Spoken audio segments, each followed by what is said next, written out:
चलो बिस्मिल्लाह। आज हमारी शायद 4 सीरीज है 5 पेपर्स की। ये इसलिए ये मुझे रिकॉर्ड करनी होती है क्योंकि बच्चे और भी होते हैं ना, वहाँ पे देखते हैं रिकॉर्डिंग। तो यहाँ पे हमने 3 सीरीज की थी, आज हमारी चौथी सीरीज है 5 पेपर्स की। तो मैं ये कर रहा था, मैंने कहा आप सबको भी इंगेज करते हैं, चलो आपको भी ऑनलाइन लाइव क्लास में फायदा होगा। यहाँ पे तक हमने क्वेश्चन किए थे 105 तक, जो मुझे याद है लास्ट सीरीज में। ये वाला रूल मैंने समझाया था उस क्लास में, नीदर नार और ईदर आर का। ये पहले आपको क्लासेस में भी बताया, बट ये क्वेश्चन समझाया था कि इनके साथ कौन सी फॉर्म ऑफ वर्ब लगती है जब ये स्ट्रक्चर आती है नीदर नार और ईदर आर की। यहाँ तक हमने किए थे। 106 क्वेश्चन आज का क्या है कि select the antonym of consolidate. Consolidate को किसे कहते हैं? मतलब किसी चीज को ताकतवर बनाना, बिल्ड करना। ठीक है। फिजिकली स्ट्रेंथ के सेंस में किसी भी चीज में मतलब किसी को आप स्ट्रेंथन कर रहे हो उसके सेंस में कहा जाता है कंसोलिडेट। तो इसका एंटोनियम क्या होगा? ये बिल्ड करना, डिस्ट्रॉय हो सकता है, एक्सपेंड भी मतलब बढ़ाना, इंक्रीज करना, ये भी ताकतवर के सेंस में। बट इसका जो अप्रोप्रिएट हमने एंटोनियम देखना है वो होगा वीक। ठीक है, तो ये ताकत के सेंस में डिस्ट्रॉय नहीं होगा। डिस्ट्रॉय तबाही को बोलते हैं। तो वीकिन किसे कहते हैं? वीकिन बोला जाता है किसी चीज को कमजोर करना। ठीक है, तो ये इसका अप्रोप्रिएट जिद या एंटोनियम हो सकता है कंसोलिडेट का। 107 क्वेश्चन क्या है कि ही मस्ट हैव, ये फिल इन द ब्लैंक से dash dash to stick to his diet if he wants to lose the weight. मतलब यहाँ पे क्या कह रहा है कि ये कह रहा है कि अगर वो अपना वेट जो है लूज करना चाहता है तो वो उसको डाइट के अकॉर्डिंग क्या होना पड़ेगा। ठीक है, वो उसको एडवाइस कर रहा है कि भाई तुम्हें स्टिक होना पड़ेगा जो है ना डाइट। डाइट पे अगर आप जो है ना अपना वेट जो है वो लूज करना चाहते हैं, तो यहाँ पे कह रहा है कि यहाँ पे कौन सा वर्ड हम यूज करेंगे जो इसको कंप्लीट क्या कहते हैं मीनिंग देगा। ऑप्शन क्या है? ऑब्स्टेंसी, ऑब्स्टेंसी ऑब्स्टिनेट वर्ड बताया है, इसका मतलब होता है जिद्दी। तो वो आपको जिद्दी नहीं होना पड़ेगा डाइट के पीछे, ये गलत है ये। मतलब अप्रोप्रिएट वर्ड नहीं है। डिसीशन, नहीं, आपको डिसीशन भी नहीं करना होगा। ऑब्लिगेशन, ड्यूटी को बोला जाता है, ये भी नहीं है। डिटर्मिनेशन दिखानी होगी। ठीक है, ये एक अप्रोप्रिएट वर्ड लग रहा है, देखिएगा इसमें यूज करते हैं। He must have determination to stick to his diet. मतलब उसके पास वो डिटर्मिनेशन होनी चाहिए डाइट्स को स्टिक होने के लिए, अगर वो अपना वेट जो है वो लूज करना चाहता है। डिटर्मिनेशन मजबूती को बोला जाता है, अदम एतमाद को बोला जाता है एक ही चीज पे डिटरमाइन होना। ठीक है, तो ये एक एक्यूरेट वर्ड इस फिल इन द ब्लैंक्स में मैच हो रहा है। 108 क्वेश्चन क्या है? द श्राइन ऑफ हजरत सचल सर मस्त इज लोकेटेड इन। शायद ये आपको जीके या कहीं पे मैंने बताया जरूर है। जो उर्दू स्पीकिंग कैंडिडेट्स हैं उनको थोड़ा सा मुश्किल होता है, जो सिंध की जीके होती है ना उसके अकॉर्डिंग, इसलिए इसमें ये चीज बता रहा हूँ। हजरत सचल सरमस्त का आपने पूरा नाम याद रखना है। जो उर्दू स्पीकिंग है, जो सिंधी होंगे उसको पता होगा।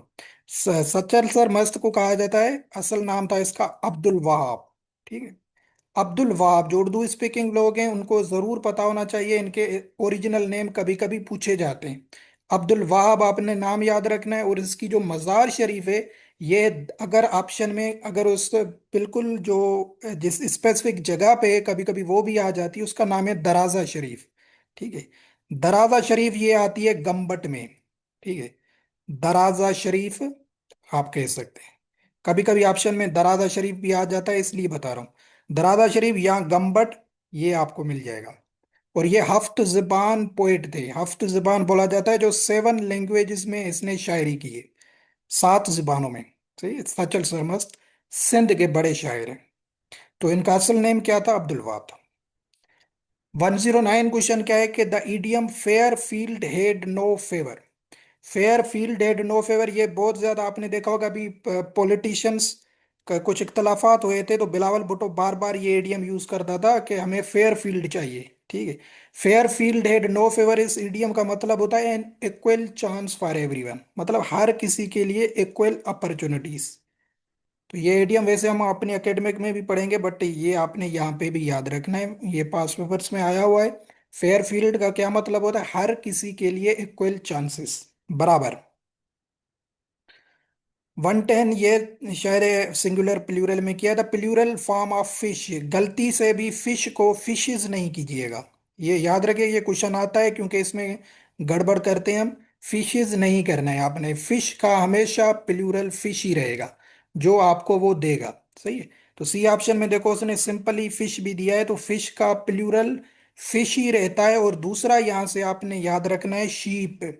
शीप भी जब भी दे दे कि शीप का प्लूरल क्या होगा, तो आपने शीप को भी शीप ही रहने देना है। शीप को कभी भी शीप्स नहीं करना है। सही है, ये दो गलतियां आपने नहीं करनी है। शीप्स कभी वर्ड होता ही नहीं है इंग्लिश में।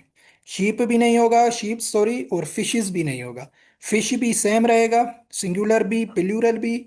और शीप भी जो है ना सेम रहेगा, सिंगुलर भी और प्लूरल भी। जब भी ये दोनों का प्लूरल पूछा जाए, और ये आता है क्योंकि कंफ्यूजन काज करवाता है ना, तो आपने याद रखना है फिश जब भी पूछे तो आपने वो ऑप्शन देना है, चेक करना है जिसमें सिंपली फिश हो। सही है, क्लियर होगा। 111 क्वेश्चन क्या है, कहते name the country that won FIFA women's world cup 2000, ये 2023 में फीफा वुमेन्स वर्ल्ड कप हुआ था फुटबॉल का। ये आई थिंक ऑस्ट्रेलिया और न्यूजीलैंड में खेला गया था, और ये जीता था स्पेन ने। ये मेंस के बाद होता है। जो फीफा वर्ल्ड कप मेन का हुआ था वो 2022 में हुआ था, बता चुका हूँ, कतर में। जो है ना, जिसमें अर्जेंटीना ने जीता था। तो ये एक साल के बाद वुमेन्स का हुआ था, ये स्पेन ने जीता था। और आज वुमेन से आपने याद रखना है, आज 8 मार्च है। ठीक है, 8 मार्च इंटरनेशनल वुमेन्स डे मनाया जाता है। ये क्वेश्चन भी आता है वैसे। 8 मार्च इंटरनेशनल वुमेन्स डे मनाया जा रहा है, अभी आप देख रहे होंगे सोशल मीडिया पे। ये वुमेन्स का वर्ड आया तो आपको ये भी याद करवा दिया, ये मैंने बताया हुआ है वैसे। ये मैंने आपको करवाया था पहली क्लास में जब हमने इंग्लिश की ली थी, what is the plural of index. ठीक है, क्योंकि इसका थोड़ा सा ना वियर्ड होता है, प्लूरल फॉर्म चेंज होता है, इसलिए ये भी कभी कभी पेपर में आता है। इंडेक्स का प्लूरल होता है इंडाइसिस। ठीक है, ये वाला जो फर्स्ट में आपको नजर आ रहा है, इंडाइसिस बिल्कुल अलग होता है, इससे मुख्तलिफ होता है, इसलिए ये भी आता है। 113 में what is the correct plural form of criterion. Criterion का पे ये सिंगुलर है क्राइटेरियन, और इसका प्लूरल क्या होता है, इसका प्लूरल होता है क्राइटेरिया। जो आप बार बार यूज करते हैं, इसका क्राइटेरिया क्या है, तो ये प्लूरल फॉर्म होती है। सिंगुलर क्या है, क्राइटेरियन है। ठीक? तो ये भी हमने फर्स्ट क्लास ऑफ इंग्लिश में अपनी उस नोट्स में से आपको ये बताए थे कि ये अलग होते हैं इनके प्लूरल, ये आपने जरूर याद रखने। इंडेक्स का इंडाइसिस, क्राइटेरियन का criteria. The antonym of quiescent. Quiescent word कौन बताएगा मुझे, इसका क्या होगा, ये मैंने आपको बहुत दफा बताया है, बीओ में भी आ चुका है आपका। ऐसे भी हमने अपने सिनोनिम एंटोनिम्स में पढ़ चुके हैं। क्वेसेंट, क्वेसेंट का एंटोनियम क्या होगा, आपको बोला है ना कि हमेशा इसका एंटोनियम ही पूछा जाता है, सिनोनिम नहीं पूछा जाता। अगर याद है किसी को तो बताए काइंडली। अभी पार्टिसिपेट कर रहे हो तो अभी क्लास में भी पार्टिसिपेट करो। क्वेसेंट वर्ड सिनोनियम बता देता हूं, फिर आप समझ जाएंगे। डोरमेंट वर्ड हमने पढ़ा था, इसका सिनोनियम डोरमेंट, पैसिव, इनएक्टिव। ये इसका मतलब होता है, पैसिव, इनएक्टिव। तो इसका जाहिर है क्या होगा एंटोनियम। इसका एंटोनियम वीओ में भी आ चुका है, काफी पेपर्स में आ चुका है, यहाँ पे भी देखो ये भी पास पेपर से आ चुका है, एक्टिव। ठीक है, तो क्वेश्चन वर्ड का एंटोनियम होता है active. What is the correct plural form of analysis, ये भी आपको वहां पे फर्स्ट क्लास में पढ़ा था। एनालिसिस में आपको बताया था थीसिस के साथ, कि एनालिसिस और थीसिस में आपने एस को चेंज करके एस में कन्वर्ट करना है। यह वाली एस को एस में कन्वर्ट सिंपली करना है, एनालिसिस होगा। ठीक है, एस होगा एस की जगह। तो ये भी आपको बताया हुआ था। 116 क्वेश्चन क्या है कि every one should be dash dash duties and assignments according to his ability, मतलब जिनकी जितनी एबिलिटीज हैं, हर किसी को उसके अकॉर्डिंग आपको ड्यूटीज या असाइनमेंट्स असाइन करनी है। तो यहाँ पे वो कह रहा है कि क्या है इसमें कौन सा वर्ड यूज होगा, टोल्ड। टोल्ड तो लग ही नहीं रहा ना कि every one should be told, ये इसमें फिट नहीं हो रहा। सजेस्टेड नहीं हो रहा, किसी को सजेस्ट करना है। एडवाइस भी नहीं हो रहा है, डेलीगेट हो रहा है। डेलीगेट का मतलब होता है किसी को सौंपना। क्या, सौंपना उर्दू में बोला जाता है डेलीगेटेड को। The every one should be delegated duties and assignment according to their according to his abilities, मतलब उनकी जितनी भी एबिलिटीज हैं या कैपेसिटी है उनके अकॉर्डिंग आपने उनको ड्यूटीज और असाइनमेंट सौंपने हैं। ठीक है, तो डेलीगेट का मतलब होता है सौंपना, तो ये इसमें एक्चुअल फिट हो रहा है। 117 नंबर क्वेश्चन क्या है कि which country is called the land of thunder dragon. था ये ड्रैगन जो है ये एक नेशनल सिंबल है किसकी, भूटान की। ठीक है, किसकी, भूटान कंट्री की, तो उससे आपने याद रखना है। तो लैंड ऑफ थंडर ड्रैगन कहा जाता है भूटान को। ये एसपीएससी असिस्टेंट डायरेक्टर के पेपर है, 9/2/2025 को ये पेपर हुआ था। क्या है कि which sector is the largest contributor to Pakistan GDP. GDP कहा जाता है, पहले इसका फुल फॉर्म याद रख लें, कभी कभी इसका पेपर में फुल फॉर्म भी आ जाता है। जीडीपी का फुल फॉर्म होता है gross domestic product. Domestic product. नहीं नहीं, एग्रीकल्चर भाई, वो पुराने जमाने में थे आप। एग्रीकल्चर अभी खत्म हो चुका है, ग्रास डोमेस्टिक प्रोडक्ट। ठीक है, ये जीडीपी का आपने फुल फॉर्म, जीडीपी का क्या होता है कि मतलब एक साल में आपके कंट्री में क्या क्या चीजें आ रही हैं, क्या क्या चीजें आप बना रहे हैं, उस पूरी चीज का समअप किया जाता है। फिर जीडीपी का वैल्यू निकाला जाता है, इसको वो कहा जाता है। Very good. Services. Services sector Pakistan में अभी, अभी बता रहा हूं, जब तक ये मैं वीडियो बना रहा हूं शायद आगे चल के एग्रीकल्चर हो जाए। Service sector largest contributor, I think so, ये 58% है। मतलब 100 में से 58% सर्विस सेक्टर हमें कमा के देता है। सर्विस सेक्टर में आपके आते हैं डॉक्टर्स, इंजीनियर्स, लॉयर्स, जितने भी इंटेलेक्चुअल बंदे अपनी सर्विसेज दे के पैसे कमाते हैं और पाकिस्तान के लिए टैक्स पे करते हैं, वो होते हैं सर्विस सेक्टर्स।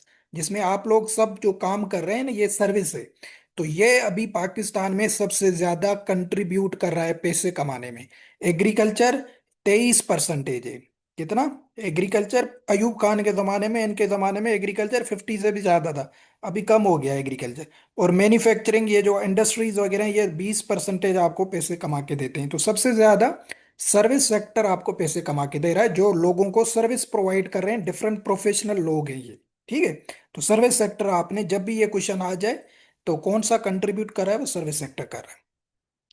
ये पैसिव वाइज है, ये तो आपको पहले भी बताया कि ये इसकी हम अलग से क्लास लेंगे, एक्टिव वाइज पैसिव वाइज की, उसमें करेंगे। बाकी इसका आंसर क्या होगा, she is playing the piano is being played by हर। इस बीइंग वाला आपने देखना है, ये वाला आंसर इसका होगा। बाकी ये मैं इसके रूल्स बताऊंगा। 3 नंबर क्वेश्चन क्या है इस पेपर का, कि which security organisation has been a point of connection between Russia and Ukraine. की जो जंग है वो किस सिक्योरिटी ऑर्गेनाइजेशन के अगल बगल घूम रही है, जिस पे इशू चल रहा है, वो है आपकी नेटो। नेटो आपको पूरी डिटेल में बता चुका हूँ इसमें। जो नेटो है अमेरिका और वेस्टर्न यूरोपियन कंट्रीज का है कि यूक्रेन इसमें पार्टिसिपेट करे। सही है, उनका दावा है। रशिया कह रहा है कि अगर नेटो ने इसको ज्वाइन कर लिया तो ये मेरे बॉर्डर के लिए खतरा होगा। क्यों होगा, इसका आर्टिकल 5 आपको बताया है ना। नेटो आपको पढ़ाया था, उसमें आपको आर्टिकल 5 बताया था। उसका मकसद क्या है, ऑब्जेक्टिव क्या है, कि अगर एक कंट्री पे कोई हमला करेगा, एक कोई कंट्री है इस पे कोई भी हमला करेगा, तो नेटो के सारे कंट्रीज उस पे हमला करेंगे। ठीक है, ये नेटो का ऑब्जेक्टिव है। तो रशिया को पता है कि अगर यूक्रेन नेटो को ज्वाइन करेगा, तो रशिया फिर यूक्रेन से लड़ नहीं सकता। अगर रशिया ने कोई भी गलती करके यूक्रेन से जंग की, तो 32 के 32 हमने पढ़े ना, कितने इसके करंटली मेंबर हैं, 32। तो 32 के 32 मेंबर रशिया से लड़ेंगे। तो ये रशिया को बड़ा खतरा है। तो इन दोनों के बीच में जो सिक्योरिटी ऑर्गेनाइजेशन का कनेक्शन है वो कौन सी है, नेटो। ये आपने याद रखना है। वैसे मैंने डिटेल में आपको बता दिया। ये इतना इंपॉर्टेंट क्वेश्चन नहीं है, बट इसका आंसर बता देता हूँ। He dash dash here before you go, he will be here before you go. अच्छा, 5 क्वेश्चन क्या है कि which one of the following is example. हमेशा ये कॉम्प्लेक्स सेंटेंस से पूछा जाता है कि कॉम्प्लेक्स सेंटेंस कौन सा है। हमेशा याद रखिएगा, इसमें भी कंजक्शन इन्वॉल्व होती है। दो होते हैं, दो किस्म के सेंटेंसेस होते हैं, एक होते हैं कॉम्प्लेक्स, दूसरे होते हैं कंपाउंड इंग्लिश में। ये पढ़ेंगे हम वहाँ पे, ग्रामर जो पढ़ते हैं वहाँ पे। बट यहाँ पे बता देता हूँ, कॉम्प्लेक्स एंड कंपाउंड, हमेशा कॉम्प्लेक्स से क्वेश्चन आता है। इसमें क्या आपने याद रखना है, देता वो बिल्कुल सिंपल है। ठीक है, बट आपको मैं अच्छे तरीके से समझा देता हूँ, सिंपल देता है, समझ आएंगे। बस जिस जुमले के बीच में कंजक्शन इन्वॉल्व हो, ये याद रखिए। बेसिक क्वेश्चन समझिएगा, कंजक्शन इन्वॉल्व हो, जिसमें एंड कंजक्शन हमने पढ़ी है, फॉर, ठीक है, अल्दो, बिकॉज, ये सारी कंजक्शंस हैं, वो इन्वॉल्व हो, वो आपने ऑप्शन करना है बिस्मिल्लाह करके। सही। यहाँ पे आप देखें, जैसे I like reading books because it relaxes me. I like reading books, इसमें कोई कंजक्शन इन्वॉल्व नहीं है। I like to read books, कोई कंजक्शन नहीं है, नन ऑफ दीज, तो आप ए ऑप्शन करेंगे। बाकी इसका कंसेप्ट ये होता है कि इसमें दो सेंटेंसेस इन्वॉल्व होते हैं। कॉम्प्लेक्स एंड कंपाउंड सेंटेंस में दो सेंटेंसेस इन्वॉल्व होते हैं। एक आपको कंप्लीट मीनिंग देता है, एक आपको इनकम्प्लीट मीनिंग देता है। जो कंप्लीट देता है उसको कहा जाता है इंडिपेंडेंट क्लास। ये ओवरऑल डिटेल है, आपको अगर समझ आए तो समझिएगा। Independent class. दूसरी होती है डिपेंडेंट क्लास, उसको कहा जाता है कॉम्प्लेक्स सेंटेंस। कैसे, अभी आप जो जुमला हमने करेक्ट किया है इसको समझने की कोशिश करें, ताकि ये कंसेप्ट भी आपको क्लियर हो जाए। आई लाइक रीडिंग बुक, यहां तक अगर मैं जुमला कहता हूं तो ये जुमला कंप्लीट है। इसको कहा जाता है इंडिपेंडेंट क्लास। कैसे, कि मुझे बुक पढ़ना पसंद है, ठीक है, या मैं बुक पढ़ना पसंद करता हूं, तो ये कंप्लीट है। अगर मैं आगे वाला कट कर देता हूं तो ये फिर भी कंप्लीट है, इसमें कोई परेशानी वाली बात नहीं है। दूसरा सेंटेंस क्या है, ये बिकॉज कंजक्शन आ गए ना, आपको कंजक्शन में बताया दो सेंटेंसेस को वो मर्ज करती है। दूसरा ये सेंटेंस है, ये क्या है, इट रिलैक्सेस मी। भाई क्या रिलैक्स करती है आपको, इनकम्प्लीट मीनिंग दे रहा है, ये कंप्लीट नहीं है। तो ये है इनकम्प्लीट सेंटेंस, ये है कंप्लीट सेंटेंस। इन दोनों इस पूरे सेंटेंस को कहा जाता है कॉम्प्लेक्स सेंटेंस, सही है। कॉम्प्लेक्स सेंटेंस वो होता है जिसमें एक इनकम्प्लीट सेंटेंस होता है, एक कंप्लीट सेंटेंस होता है। तो अभी हमें पता है कैसे चले कि कौन सा इनकम्प्लीट है कौन सा इनकम्प्लीट है, वो आपको ट्रांसलेशन करनी पड़ेगी जब एज सच क्वेश्चन आएगा। बट सिंपली आपको बताया है, आपको ऑप्शन में इतना मुश्किल नहीं देगा। वीओ में अगर ये क्वेश्चन आ जाता है तो आपने एंड बिकॉज अल दो देखनी है, जिस सेंटेंस के बीच में है वो कॉम्प्लेक्स होगा, सही है। ये सिंपल ही कंसेप्ट बताओ। बाकी कंपाउंड क्या होता है, उसमें दोनों सेंटेंसेस साइड वाले कंप्लीट मीनिंग देते हैं।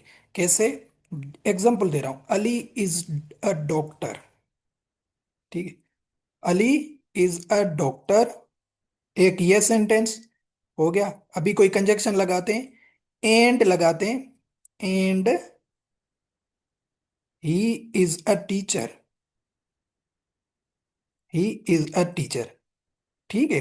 तो अभी एक ये जुमला है, अगर मैं ये नीचे वाला नहीं कहता हूं तो ये मेरा कंप्लीट है, अली इज अ डॉक्टर, मतलब भी समझ आ रहा है, हर चीज ठीक है।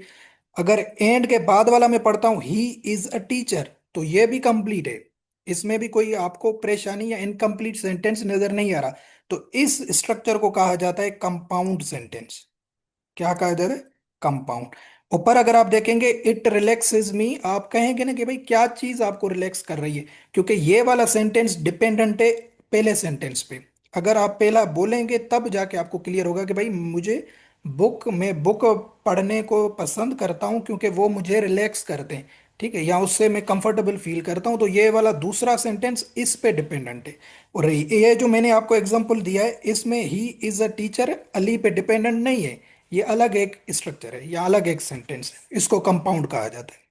बाकी डिटेल में फिर और समझाऊंगा, इसलिए सिंपल ही आपको समझा दिया। क्लियर है ये दोनों। Six number the idiom under the weather, very important idiom है ये वाला भी, under the weather. Under the weather का क्या मतलब होता है, फीलिंग अनवेल। जब आप बीमार फील करते हैं, जब आपकी तबीयत ठीक नहीं होती, जब आपको अच्छा नहीं लगता, तो आप कहते हैं I am an under the weather, ठीक है। अंडर द वेदर आपने याद रखना है। यहाँ पे ऑप्शन में फीलिंग अनवेल के अलावा वो ये भी दे सकता है फीलिंग सिक, बीमार फील करना, फीलिंग सिक या इल, तभी बात ठीक होगी। बस ये आपने समझना है, ये तबीयत जब ठीक नहीं होती उसके लिए ये इडियम यूज किया जाता है। इसमें वेदर वगैरह का कोई सीन नहीं होता, इसमें वो ऑप्शन नहीं देखना है आपने। अंडर द वेदर का मतलब होता है फीलिंग अनवेल या फीलिंग सिक। क्वेश्चन नंबर 7 क्या है, identify the types of noun in the sentence courage is is important in life. तो ये पूछ रहा है कि करेज जो वर्ड है इसको कहा जाता है हिम्मत को। करेज किसको कहा जाता है, हिम्मत को कहा जाता है। तो ये पूछ रहा है कि कौन सा टाइप ऑफ नाउन है, प्रॉपर नाउन है, एब्स्ट्रैक्ट नाउन है, कंक्रीट नाउन है, क्या है। अभी कुछ चीजें ऐसी होती हैं जिसको हम सिर्फ फील कर सकते हैं। क्या कर सकते हैं, फील कर सकते हैं। बाकी ना उसको हम टच कर सकते हैं, ठीक है, ना हम उसको टच कर सकते हैं, ना हम उसको देख सकते हैं, सी कर सकते हैं।